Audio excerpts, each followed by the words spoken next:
So what is masking fluid? Masking fluid is a solution that preserves the white of the paper when it's dry.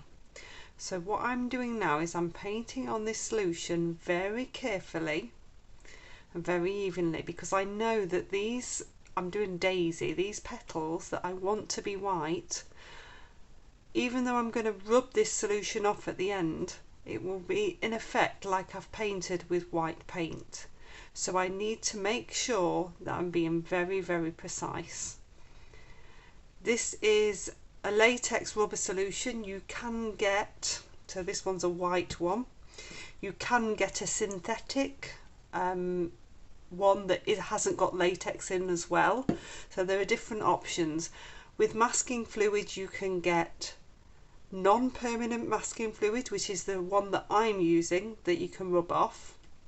You can get permanent masking fluid which stays on the page and doesn't rub off, so you have to be careful which one you want to buy.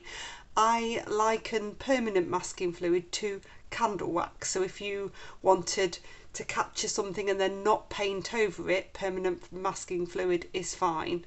You can use it. I tend to prefer the non-permanent that I rub off at the end. So I've been very careful. I've come round and I've done all of these petals. I am using something called a colour shaper. I get these in all different sizes. I tend to find a size 2 works best.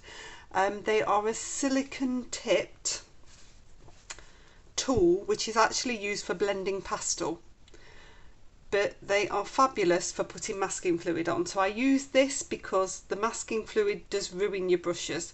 There are ways and means of adding soap to your brush beforehand, but I would never use a good brush with masking fluid. If I'm doing things like grasses, I tend to use a knitting needle to do the long thin grasses when I'm doing that. Masking fluid does have a shelf life. I tend to find it lasts about 18 months. So when you finish with it, put the lid on immediately, stop the air getting to it. It tends to smell a bit more when it's going off, and it also tends to be very sticky and hard to get off the paper. So just to show you this, I'm going to dry the masking fluid with a hairdryer on a cool setting because you don't want it too hot, and then I'll show you how I paint it and remove the masking fluid at the end. That's nicely dry, and you can actually see it a bit better now it's dried, that it's gone a little bit yellow. Another thing to add is you can get coloured masking fluid. So this synthetic one is a blue. Some of them you do find it slightly stains the paper. If you buy white masking fluid, you can put a tiny bit of watercolour into it. I usually recommend a yellow or a red, just a tiny bit, just to change the colour so you can see it when you're applying it, because it can be quite tricky for you to see. So that's dry now, so I'm going to pop a background on to start with, so I can come straight over this masking fluid because it's dried and it's preserving that white of the paper. So I'm just going to do a little background. I've got some ultramarine blue here and some cadmium yellow.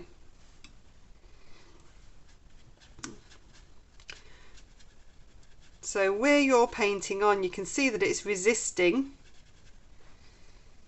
Just loading my brush up with water. Just getting a nice soft blue background in really. This is really just to show you how masking fluid works.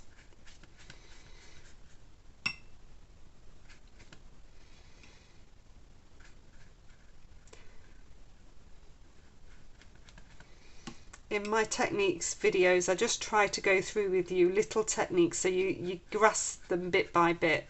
When I run my classes, I do these things bit by bit as well. So these things, you just practice them and learn them bit by bit. So we've got a nice blue background there. So I'll dry that one off. So that one's dry. So with a number 6, I'm going to come in and just do the centre yellow with this daisy, and then just dab a bit of the yellow and a bit of the blue to make a nice green, and just come down this stem. So whenever you're doing masking fluid, you tend to do everything you need to do on the paper before you remove it, and then you dry your paper really well. So I've got a nice little stem there.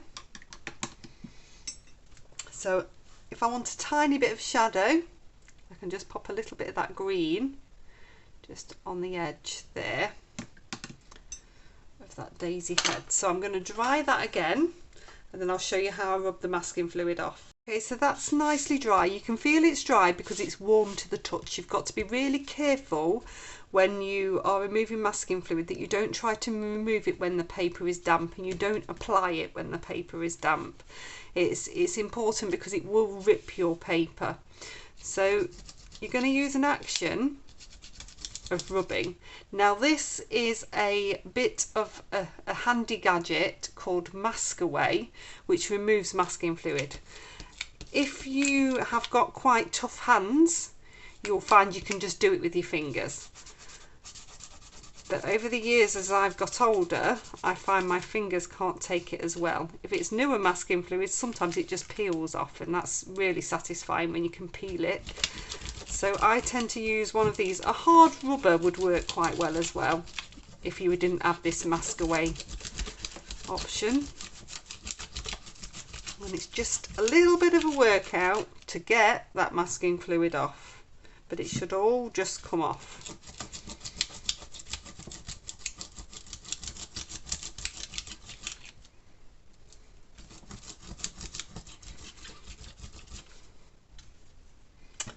Like that. So what we've done is we've preserved the white of the paper there.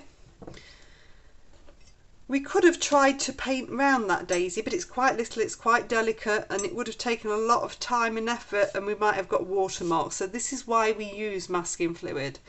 If I just take my loaded water number 6 brush into water and then into some of the ultramarine blue, then you can just come through and pop a little bit of shadow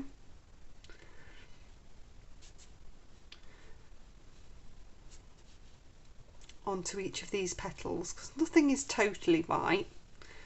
It's nice to have a little bit of shadow. You just don't want it to be too bold.